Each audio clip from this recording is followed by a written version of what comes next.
নমস্কার বন্ধুরা, welcome back to my YouTube channel village kitchen blog. আজকের রেসিপিতে আছে কচু দিয়ে মাছের ঝাল। আজকে আমি তোমাদের সঙ্গে শেয়ার করব মানকচুর তরকারি।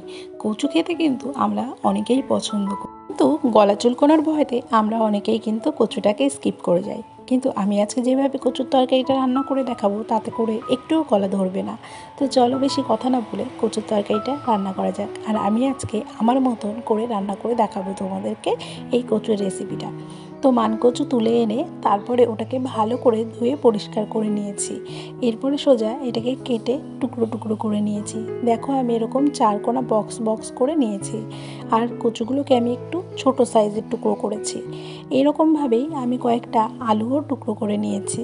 তো এবার কি করব, এই কচু আর আলু দুটোকেই গরম জলে ভালো করে সেদ্ধ করে নেব।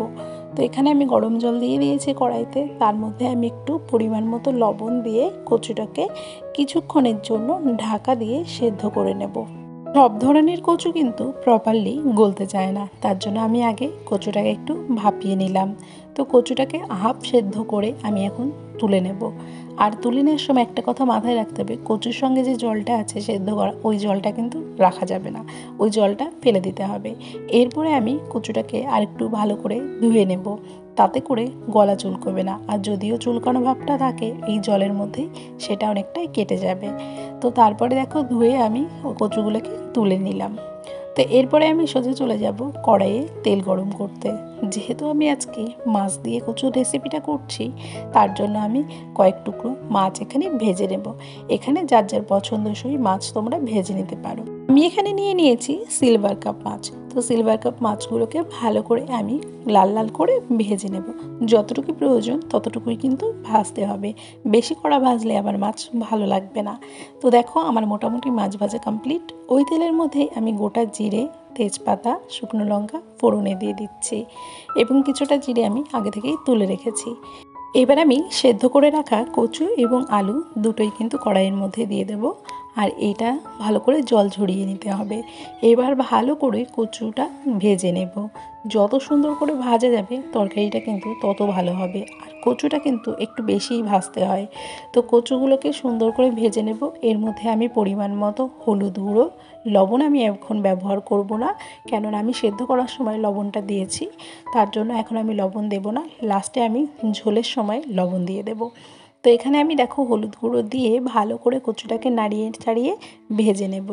এটাকে যদি ভালো করে তাতিয়ে নিয়ে তার মধ্যে তেলটা ভালোভাবে গরম করার পরে সবজি বা মাছ দেওয়া যায়, তাহলে কিন্তু কড়াইয়ের সঙ্গে কোনো কিছুই লেগে যাবে না। তো আমার কচু ভাজা কিন্তু প্রায় অর্ধেকটা হয়ে এসেছে।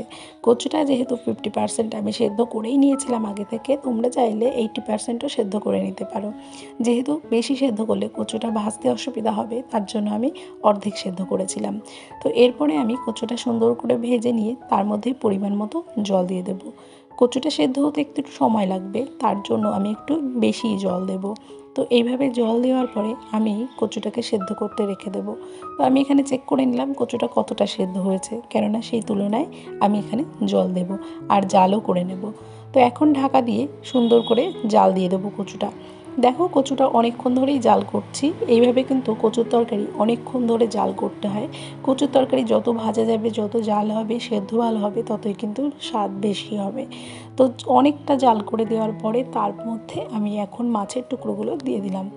এই টুকরোগুলো দেওয়ার পরে বেশ খানিকক্ষণ জাল করে নেব, যাতে মাছের ভেতরে লবণ ঝাল সব কিছু ভালোভাবে ঢুকে যায়। সবশেষে ভেজে রেখেছিলাম যে জিরেটা, ওটা গুঁড়ো করে ওটা দিয়ে দেব। এটা হচ্ছে আমাদের গ্রাম বাংলার প্রত্যেক ঘরে ঘরের কমন একটা মশলা। তো এটা দেওয়ার পরে কিছুক্ষণ নাড়িয়ে চাড়িয়ে নিয়ে তারপরে আমি তরকারিটা নামিয়ে নেব।